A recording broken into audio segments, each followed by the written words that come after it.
அன்றைக்கி ஒன்றா பார்த்தீங்கன்னா அந்த 10 ரூபாயை நம்ம ரோட்டில் போட்டு அதை அப்படியே விட்ட சொல்கிறாங்க. நமக்கு சப்ஸ்கிரைபர் தான் கேட்டிருந்தார் கமெண்ட்டில். அது இப்படி அப்போட நான் அப்கமிங் வீடியோஸும் நம்ம ரிப்ளை பண்ணிப்போம். அதுக்கு கமெண்ட் பண்ண அடுத்த செகண்ட் இப்போ பண்ண போகிறோம். வாங்க ஸ்டார்ட் பண்ணிடுவோம். ஸோ இது வந்து பார்த்திங்கன்னா எங்கள் ஏரியாவோட ஸ்டோன் பெஞ்சு. இந்த இடத்துல தான் 10 ரூபா இப்படி வச்சுட்டு நம்ம அந்த சைடு போயிடுவோம். இந்த 10 ரூபாய் யார் எடுக்கிற? இன்னும் யாருமே எடுக்கலை. இன்னும் நாங்கள் வந்து கிட்டத்தட்ட இப்போ இங்கே 15 நிமிஷம் உட்காந்துருக்கோம், யாருமே எடுக்கலை. சரி இந்த இடம் சரிப்பட்டு வர மாதிரி தெரியல, நம்ம மாடி போய் பார்ப்போம். ஸோ பார்த்தீங்கன்னா மாடி வந்தாச்சு. நம்ம 10 ரூபா வச்சு ஸ்டோன் பெஞ்ச் அதுதான் தாதா இருக்குது அந்த 10 ரூபா. அவங்க அதை எடுக்கிறதுக்குள்ளே நீங்கள் ஒரு லைக்கை போட்டு வந்துடுங்க. இங்கே வந்து எவ்வளோ நேரம் தான் அந்த வெயில் ஆக்சிடென்ட் பண்ண கிட்டத்தட்ட 54 நிமிஷம் ஆச்சு கைஸ்.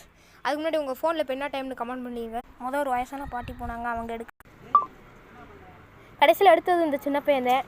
அவன் எடுத்துகிட்டே அவன்